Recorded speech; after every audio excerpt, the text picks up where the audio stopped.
સિનોર પંથકમાં વરસેલા કમોસમી વરસાદના પગલે ખેડૂતોના પાકને થયેલ નુકસાનીનું તાત્કાલિક સર્વે કરી ખેડૂતો માટે વિશેષ રાહત પેકેજ જાહેર કરવાની માંગ સાથે સિનોર તાલુકા કોંગ્રેસ સમિતિ દ્વારા સિનોર તાલુકા સેવા સદન કચેરી ખાતે મામલતદારને આવેદનપત્ર પાઠવવામાં આવ્યું હતું।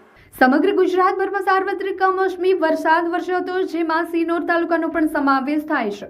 ત્યારે કમોસમી વરસાદના કારણે ખેડૂતોના પાકને થયેલ નુકસાનીનું સર્વે કરી તાત્કાલિક ખેડૂતો માટે વિશેષ રાહત પેકેજ આપવાની માંગ સાથે આજરોજ સિનોર તાલુકા કોંગ્રેસ સમિતિ દ્વારા સિનોર તાલુકા સેવા સદન કચેરી ખાતે પહોંચી સિનોર મામલતદારને આવેદનપત્ર આપી રજૂઆત કરવામાં આવી હતી, જેમાં સિનોર કરજણ તાલુકા કોંગ્રેસ સમિતિ પ્રમુખ અમુલભાઈ પટેલ, પિન્ટુભાઈ પટેલ તેમજ પૂર્વ સિનોર તાલુકા કોંગ્રેસ સમિતિ પ્રમુખ ભૂપેન્દ્રભાઈ પટેલ, મયુરભાઈ પટેલ સહિત કોંગ્રેસના હોદ્દેદારો, આગેવાનો સાથે કાર્યકર્તાઓ ઉપસ્થિત રહ્યા હતા।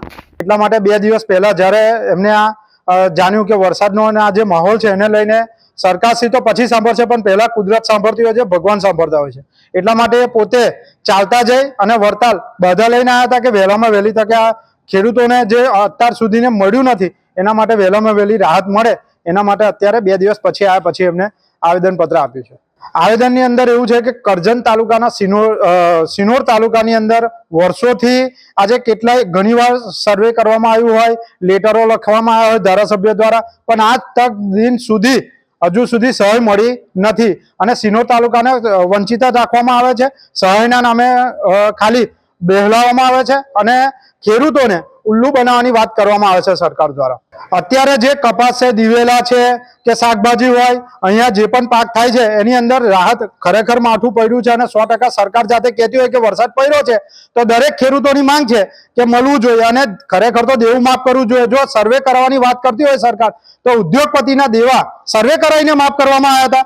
ખેડૂતોનું આવે છે ત્યારે સર્વે કરવાની વાત કરે છે। ખેતી પ્રધાન દેશની અંદર ખેડૂતોને તકલીફ પડે છે સૌથી વધારે, તો સરકારે આ ધ્યાન દોરવું જોઈએ અને સરકારે કામ કરવું જોઈએ કે જેનાથી ખેડૂતોને તકલીફમાંથી દૂર થાય અને જે અત્યારે આર્થિક નુકસાની આવી છે એની અંદર સહભાગી બને।